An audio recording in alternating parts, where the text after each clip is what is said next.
What's up, guys? Thank you so much. This is Zach Newford here for another set breakdown. I just got back from Bar Nancy, did a 5 minute, 7 minute set over there, and let's take a look. That's great. I just went to the bathroom, and in there they have a slot machine. Pretty cool Bar Nancy feature. Yeah, I was in the bathroom, and there was the slot machine, and every time I put a quarter in, I won another tampon. That's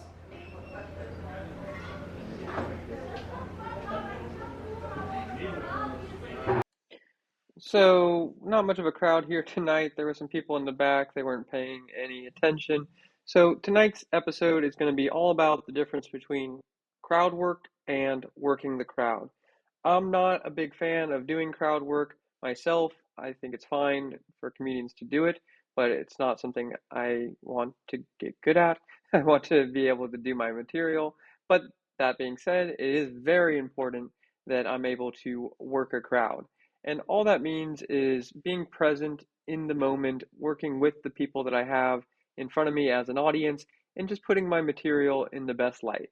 So it does mean having, some interactions with the crowd, having conversations so that I can go into new material or go into a new bit, but make it feel more natural and just comment on things that are going on in the room in a way that makes the entire act seem spontaneous. So what we're going to see here tonight are some examples where I do think I worked the crowd and was being present and able to put my material in the best light, but also some material that I would consider to be crowd work and stuff that I didn't really want to get into when I was talking to somebody in the audience. And this is a video to help me as well distinguish, like, when am I doing what I want to do, working the crowd and working my material, versus moving into crowd work, which is something else entirely. Let's take a look. you guys. I'm a guy, but I was in that bathroom. So this is just a small example of working the crowd. They didn't laugh at my joke, so I am kind of responding to that and staying in the moment and kind of explaining it a little bit just to kind of play off the fact that the audience didn't like that first joke. I'm going to tell another joke here. Let's see what happens. Anyways, I just got back from a vegan meetup. They don't call it that. Frankly, that's our word as carnivores. That's. Okay, so another little joke, a quick one. I just got back from a vegan meetup. They don't call it that. I actually improvised this tag on stage that's our word. We only carnivores can say that.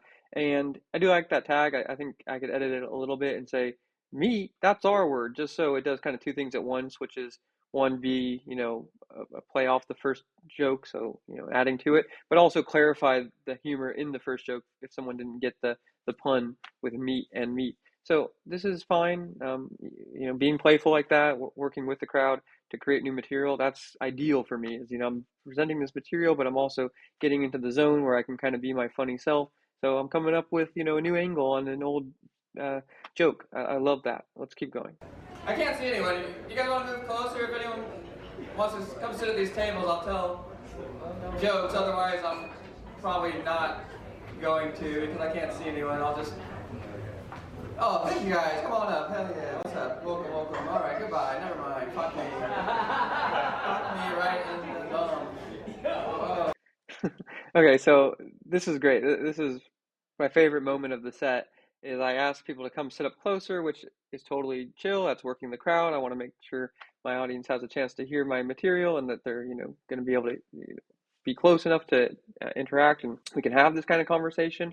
And right when I asked that, there was a group of 3 people that were coming, towards the stage. So I got all happy and excited that someone actually came up because I didn't really, expect them to. It's a tough ask. People usually don't come sit in the front when you ask them, but sometimes they do. So it was worth a try. The crowd more or less was empty, so wasn't taking a big risk here or anything. But then they walked like right past me to the bathroom or out to the back patio or whatever. And, again, I just stayed in the moment, said something kind of funny, simple hello, goodbye, screw me for thinking that these guys were actually listening. I think I riff on it for a little bit longer to mixed effect, but that was a fun little interaction. I'm totally down for this kind of stuff. This is totally working the crowd. Oh man, I know how catfishing feels now. I felt catfish. That was kind of exciting. What a rush, What a rush, dude. I had him right there and bam, gone, Let's do it. It's like to date. You guys do that? What's up, guys? What's up, man? What's up? What's up?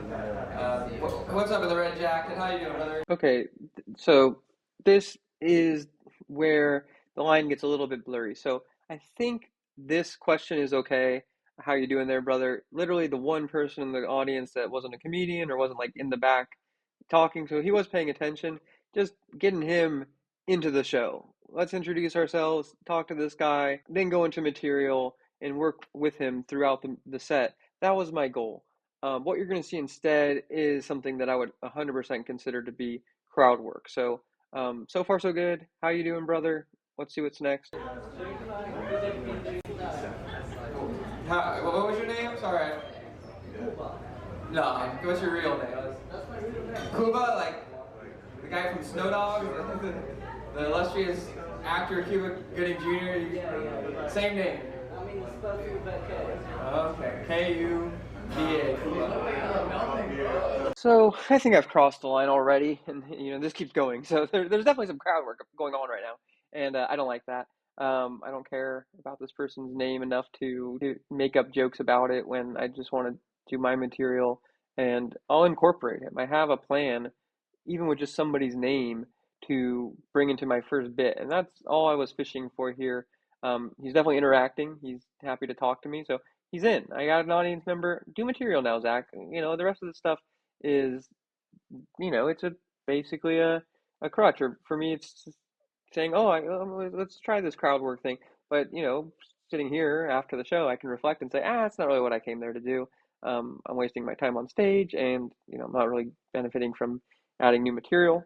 Like I said, I already kind of have an angle with just the guy's name to work into a bit, which is exactly what I am trying to do here, which is incorporate some moments where I'm working the crowd, getting them involved so that my material does feel spontaneous and natural and in the moment and stuff like that. So, here's where I cross the line in my book and go down this crowd work path when I should be working the crowd. It's an interesting name. Where are you from, Cuba? Oh, fuck, never mind. I would have guessed Cuba.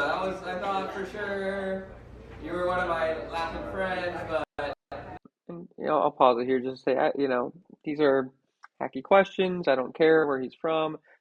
Responding to it and saying, I thought you would be from Cuba. It's not that funny.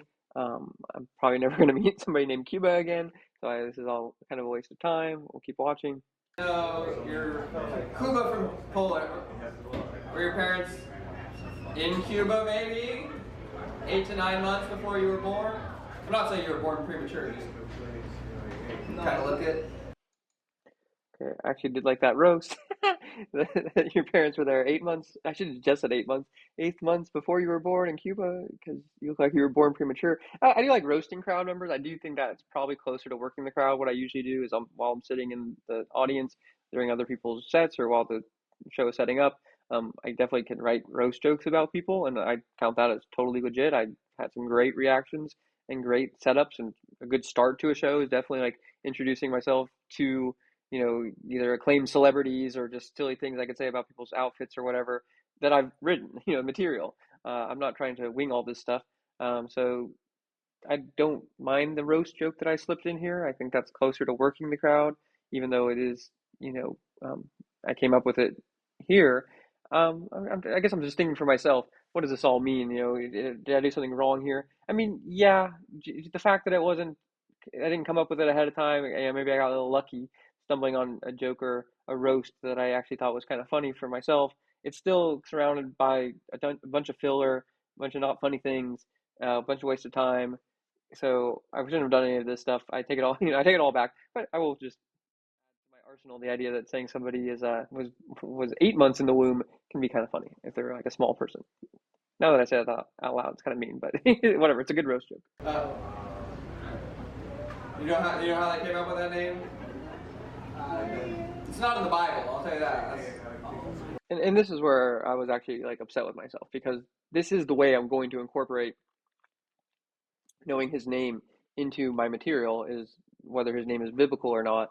So we could have this conversation a little later, once I'm actually doing the material and it flows more naturally. Right now I'm stealing the punchline from one of my actual bits, putting it here in an unfunny way, and then I'm going to circle back to it later, and if it's not awkward, it at least is redundant. So Yeah, this is why I kind of sat down to make this video. It's like, I knew I did something wrong here, and I wanted to like reflect on it. And it's kind of like this moment, which is like I had the ammo to go into the material. Instead, I just did the materials version of this joke right here up front when it's not going to get as good of a reaction because it's not, baked into a nice little bit. Whereas if I put it into the bit, this is like what I'm going for. I'm trying to work the crowd and have them be part of my material. Instead, I made my material like a part of my crowd work. That's not that's not what I'm going for here. This is bad. You guys have a different Bible than me. Oh my God! What? Oh, okay, I'm starting to see it now. Okay, Jacob, Kuba. See, man, that's right. Now I get it. Honestly, is your real name Jacob? Yeah. Go with Jacob. That's a good name. That name's in the Bible. We all know that one. No one. I get it though. You're in Miami. It makes sense to go by our favorite country, I guess. That's all right. Anyways, So, just kind of looking at the clock here, it's about 3 minutes, and I did a couple jokes up front, so we'll say 2.5 minutes of this pretty shady and sketchy crowd work. Not what I came here to do. I think it slowed down my material. I think if I just got into material right away, I'd get to cover more ground, get to tell more jokes that I want. And let's see what I do with this first bit here. I definitely bring Kuba back into it. I've always had a tough time fitting in Cuba. My whole life I've struggled with acne. When I was born, the doctor said, "Pizza's here." That was a special delivery, that's right. My mom was going to name me DiGiorno, and then I'd be like you. This is a weird name. But luckily, DiGiorno is not in the Bible. Unfortunately, Zachariah, yeah, that's what I got. So that's more or less the interaction there. If I say would have had a weird name like you, Kuba, okay, that's good. That's working the crowd. I like that part. The Bible part, yeah, I realized I couldn't tell the joke the way I wanted to, which is that Kuba's not in the Bible, Zachariah is, dot, dot, dot, do the rest of this bit, because I already said that up front before I even got into this material. So I'm definitely shooting myself in the foot with that crowd work. And then in retrospect, if I was going to do it again, hey, how you doing? Good. What's your name? Kuba. Interesting name. I bet you had a pretty weird upbringing or a tough time fitting in with a name like that. And then launch into my fitting in acne material. Bam. That's what I want. Work the crowd. Work the crowd, not crowd work. That's the distinction I'm trying to form for myself here with this one. I could have got a cool name like my brother King James, or my sister Tabernacle. We call her Tabby. But I had a weird childhood. Did you have a normal childhood growing up or a weird childhood? It was normal. That's fucking weird, dude.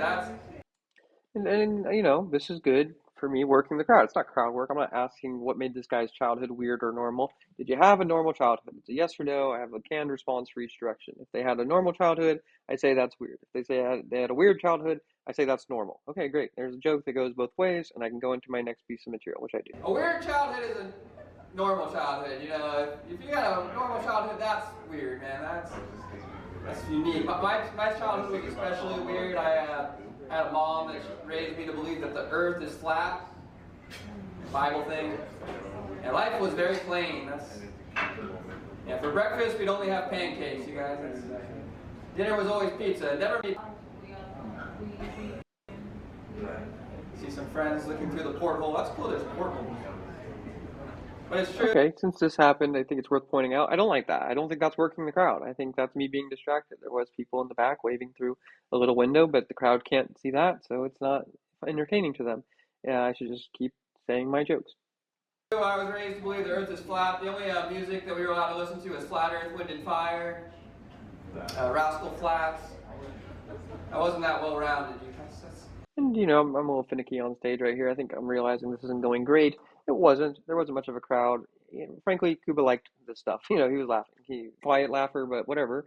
Could have just kept performing to him. Instead, I'm getting all kind of nervous and twitchy up there, doing some self-touching and stuff like that. My body language improves throughout this set. I watched this video once, and I'll point out where I like my body language, but here I do not like it. I sneak out to the Harlem Globetrotters. My mom called it globalist propaganda. She kicked me out of the house, man. I went out the front door and I just kept going and going and going until I ended up in the backyard. When I found out my mom was bending the truth. Okay, here the stage position has improved. I've got one hand on the mic, not two. It's down beneath my face, so you can see me.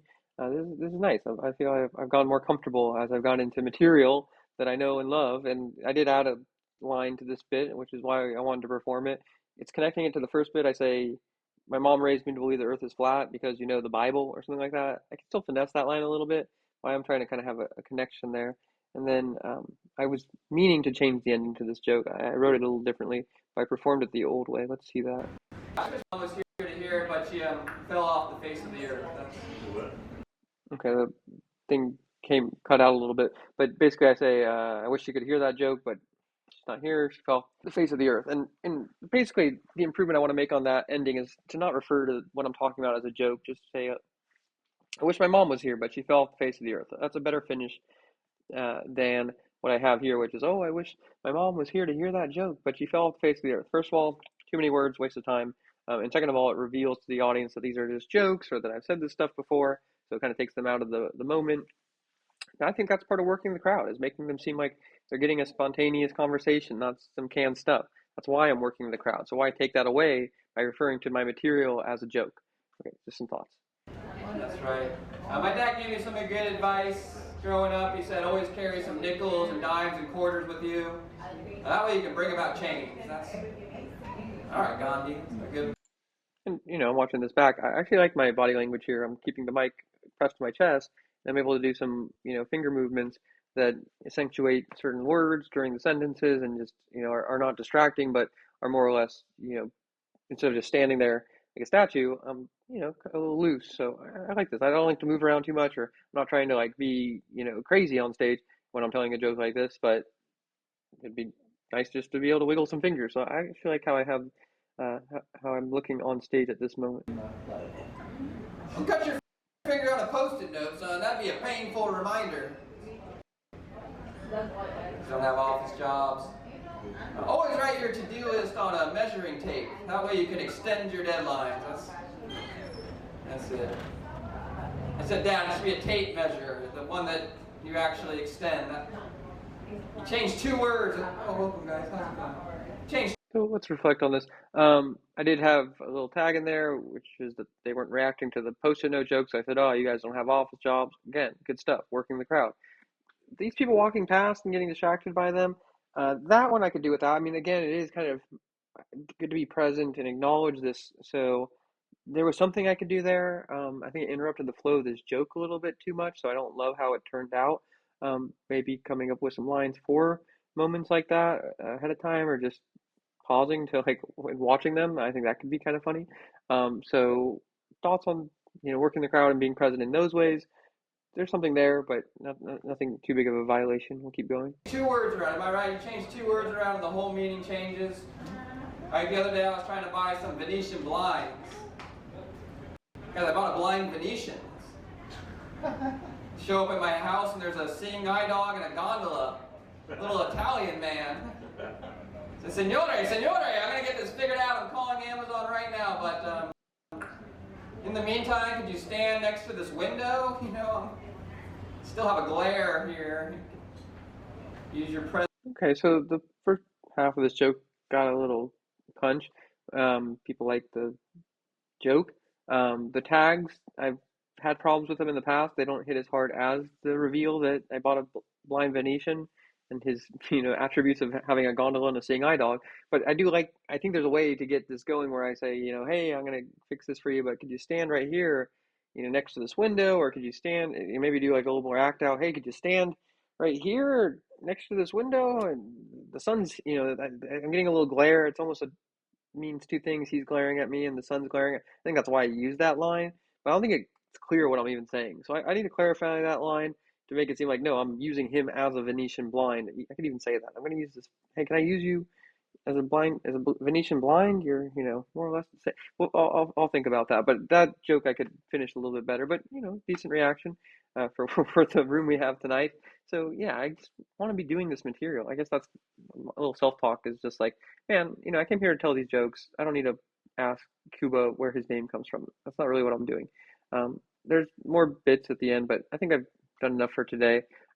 this video is going over 20 minutes here, which is about where I want to cut it. So I appreciate you guys hanging out with me, going over my set from tonight at Bar Nancy. Got a new setup. I just downloaded a new editing app, so maybe I'll be doing this a little bit more often. I'm having a good time with it. I got a good kick out of going over my set tonight, and yeah, I had a lesson that I wanted to go over, the difference between working the crowd and crowd work. Thank you guys. This has been Zach Newford.